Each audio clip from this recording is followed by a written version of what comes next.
The Facebook ad model, what we need to do, how we need to approach advertising with Facebook. The first thing that we want to do is go ahead and sign up for a Facebook account. Very, very easy, simple walkthrough process. I probably don't need to demonstrate that for you. Okay, just go there. I'll give you the website, as a matter of fact, in just a couple of slides. If you've got multiple ventures, you want to create a main account, and then you create groups for each venture. And you can actually create pages as well, but some of that has to do with generating free traffic, and I'm not going to talk about that too much. But there are a lot of potential avenues that we can go down to get free traffic from Facebook as well. But basically, we do want to be a user of Facebook. If you have only one business, you can create an individual account, or you can create a business page if you want to. You can also create an individual account and create multiple business pages. Like I have for a couple of my websites, I have business pages on my main individual account, and for the two bands that I'm in, I have pages also for those. And you log into your individual account and you can manage all of your pages from there. Affiliate marketers will want to consider signing up with their name. Okay, and I realize that sometimes we want to promote products in a variety of niches, and we do not necessarily want our name on all of them, and that's totally up to you, but it might be something that you want to consider. After you sign up, you will want to go in and update your profile, upload some pictures. Basically, as within any community-oriented social site, you want to really use it. You don't just go there and not fill out any of the profile info, because then when people are checking up on you, they're going to be like, okay, this is not a real person, it's a marketer. Once your account is ready and set up, you want to start inviting friends and associates. And you can do that through a very, very handy little feature within Facebook that will actually use your address book, email address book, and try to find people that you know. Or you can do little searches and find people and see if you can get them to friend you. Now, as you're doing all of this, I've mentioned briefly already, you will generate free traffic, okay, in addition to your paid campaigns. So just by having the account and getting friends and filling out your profile, you will get people that are interested in you, and they will get you traffic. What happens that I notice, I have a few marketing buddies on my Facebook account, and I will get people friend me because they were on their list, and when maybe they said something about me or they liked something that I posted, and I'll go in there also and I'll comment on their stuff. I'll post on their profile and I'll comment on their wall and stuff like that. And their friends see that stuff, and so they check me out, and then they want to friend me. So, of course, then when they come to my site, or my profile page, my wall, they're going to see some products that I have, and again, that's going to give you organic traffic. Now, we want to, when we get started with our advertising campaign, we're going to go to facebook.com/advertising. And then we click Create an Ad, and there's 3 easy steps to designing your ad. You want to put in your URL. Where do you want these people to go when they click on it? Create a title. This would be kind of like a catchy headline kind of thing. Understand that Google's ads are keyword oriented, right? Well, guess what? Facebook ads, they don't need that. If, though, let's say you do want to create a headline that states what it is, okay? You got to be honest about it, okay? You don't just do something just to get their attention and make them click on it. You've got to create a headline that does state what it is about, okay? But at the same time, you do want to draw their attention, okay? And that's something that we will talk a little bit about later. But The next step is the body text. That is the real essence of the ad. It's going to tell them a little bit more about what it is that you're selling. What are you trying to offer them? So obviously there you want to relate a benefit to them. You're only going to get 135 characters. So you've got to really put in, some good stuff. And then an image. How awesome is that? This is optional. You don't have to do it. But I recommend it if you want to get people's attention. If you've got maybe a picture of your product or something that maybe it's a service that you're offering and this would be complementary to that, it's well worth the effort. You want to get that picture in there because, like I said, it does help get their attention. When we start our campaign, this is the next step. We are going to, and probably the most important step, this is where we select from the hundreds of millions of users who it is that we want to target. Again, you can drill down. Google uses keywords, right? Facebook uses a whole bunch of different information that allows us to be very precise. We've got graphical or geographical location. So you can, drill right down into where somebody lives if you choose. You can say, I want to pick this area right here. You can target everywhere. You can target countries. You can be specific on states and provinces. You can even do specific cities. Okay, so that makes Facebook essential, and it makes it essential to everyone because as that brick and mortar owner, okay, I can target people in my city. If I got people that I want them to walk in the door, bam, I got them. If I'm offering something that people can download and it doesn't matter where they are, then I have the potential to reach those people easily. We can do demographics. You can target specific age groups. You can target specific genders. You can say, the Facebook users, anywhere from 13 to well into their 80s. The targeting selection, though, does stop at 64. But you can target women, men, or both. And you do want to be kind of careful about who you're marketing to. If you're marketing a product that, should not be marketed to 13-year-olds, then you want to make sure that they're excluded, okay? Because you can get banned for stuff like that. Likes and interests. Now, this is a very, very cool and powerful feature. You can specify a set of interests. Okay, that's kind of like keyword targeting, but it's a little bit more specific because with keyword targeting, I've got to put in some specific keywords that I want to trigger my ad. Well, Facebook, though, I can pick an interest, and then when those users pick an interest, bam, it's a match. So that's something that Facebook says, oh, these people, they want to hear more about that, so show them those ads. So, in other words, if I'm on AdWords, I have to put in, how to play guitar, how to play electric guitar, how to play acoustic guitar, beginning acoustic guitar lessons. I have to put in all these crazy keywords. And who knows what, people are actually going to type to get my ad to show up. Well, Facebook, just put guitar, right? Interested in guitar, boom, that's it.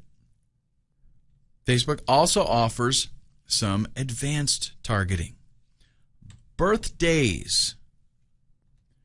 You can actually contact people with your ads on their birthday. How about that? Social networking interests.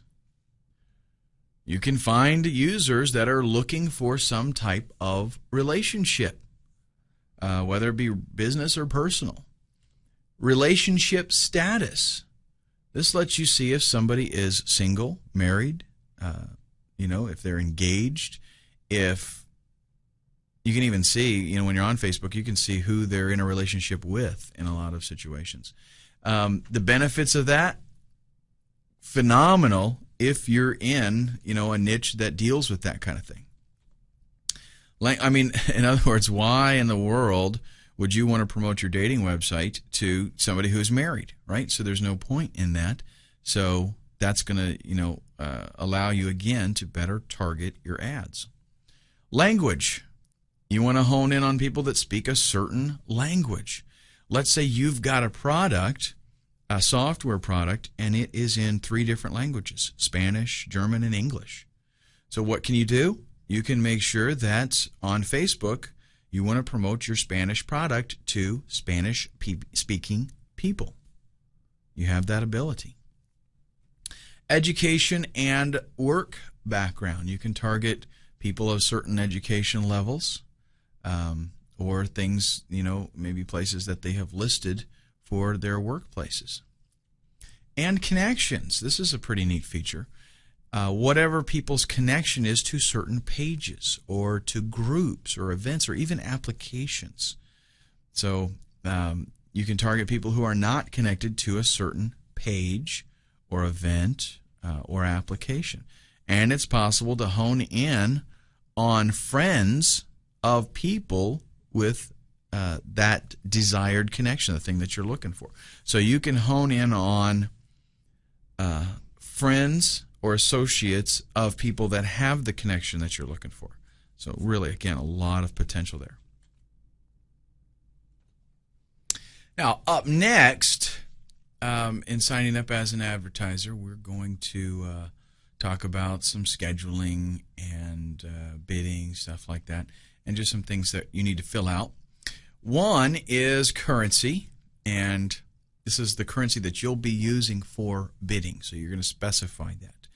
Okay, Facebook accepts U.S. dollars. It accepts the Great British Pound, Japanese yen, currency from Denmark, Canada, and Turkey, just to name a few. Time zone is the next one. This is your time zone as the advertiser. It wants your geographical location. A campaign name. That's something just for you to specify so that you know what this campaign is. Once stats start pouring in, you might have several campaigns going, and you want to know how each one of them are doing. So the name is just to differentiate your different campaigns. Your daily budget, pretty much, whatever you want to be spending. You can do as little as $1 a day, and I think Facebook sets $50 maybe as a default, but you can change it. Scheduling. You can schedule your campaigns, or you can to have at certain times, or you can just run them continuously until further notice. So in other words, I can say I want it to run next week, and then it just stops. Bidding. Well, you can do 2 different models. You can pay for impressions, or you can pay for clicks. Pay per click is what I'm going to recommend to you, and that's what most people recommend.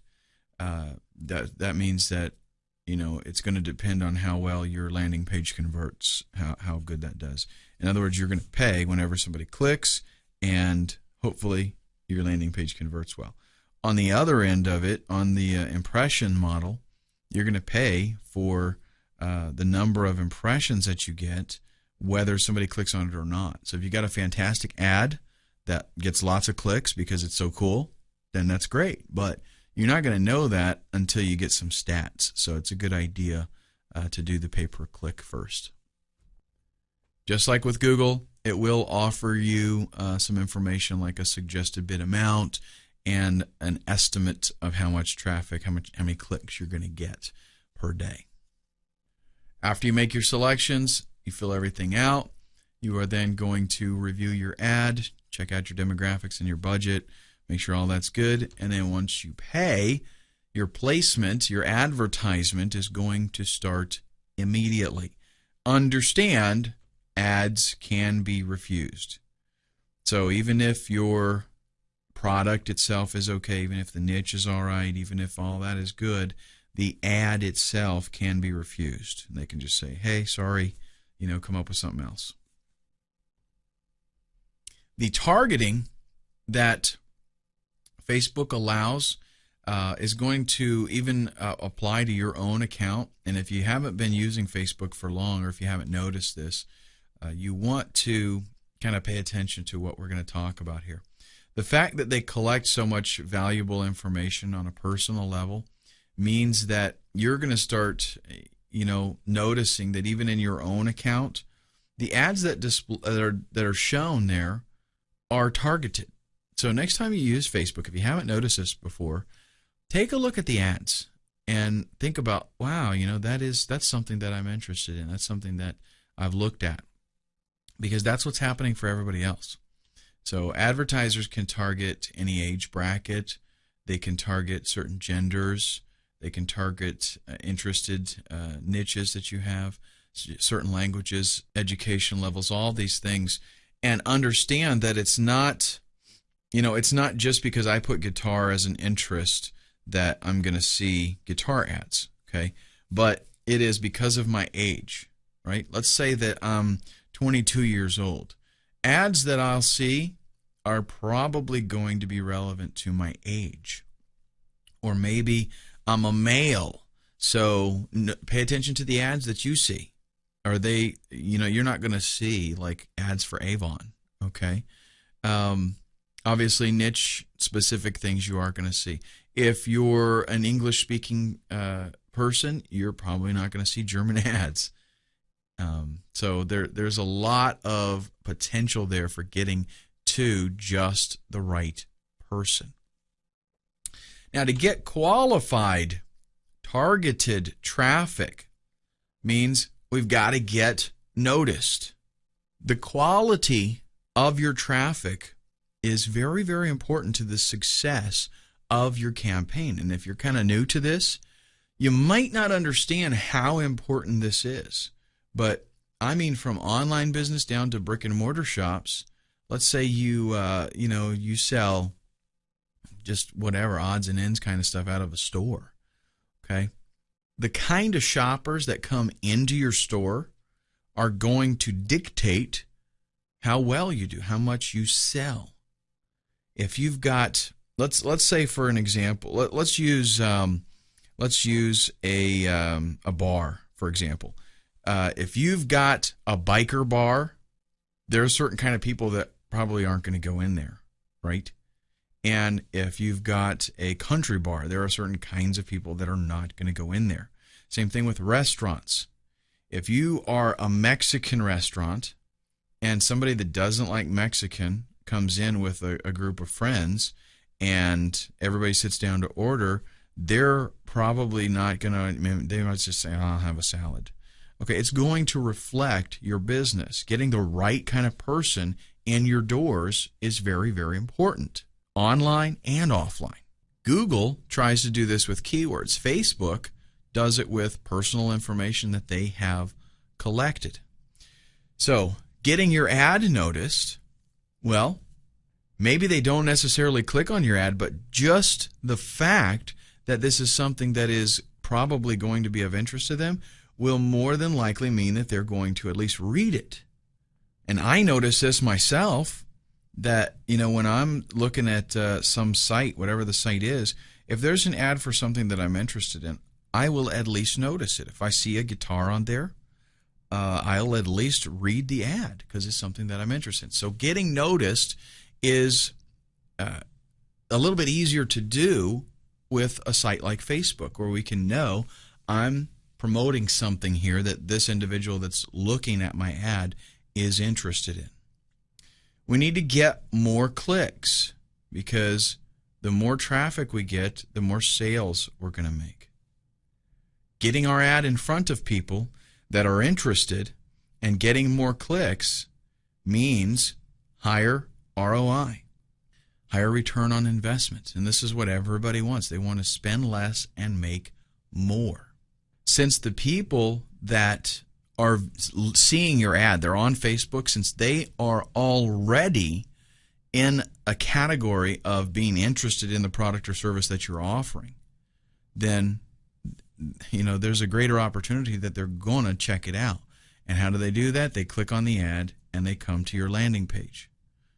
Once they get there, they're going to be much more likely to buy what it is that you're selling because they're interested in it. We already know that they're interested in it. That's why they even saw the ad, and that is why they clicked on it.